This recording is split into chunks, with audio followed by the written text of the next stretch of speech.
even have anyone around you that you want to see happy? Huh? I don't want to see you happy. Then just kill me. Because I'm tired of looking at your ugly face. Now, it has always been your dream to study in one of the best universities in the country, but I wouldn't give it to you. So here comes the chance. Use it. You'll never regret in your life. Honey, do you remember the day I told you that I want to go and complete my studies?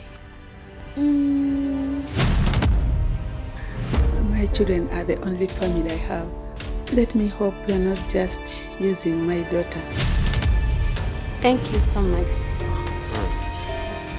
So, what's wrong with you taking anything from father-in-law?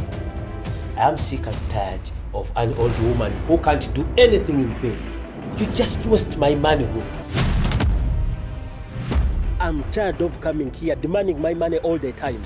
Why did you start by asking Rosie's hand in marriage instead of you talking about clearing the loan as we had agreed? What is happening? Eviction. I can pay that loan immediately if your daughter accepts marrying me. Wait.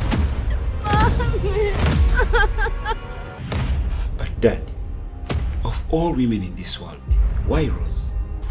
This is the last time you are sleeping in here. Huh? Douglas! Please, Not hit me. Okay, hit me. No, let him hit me. Hit. Kuba.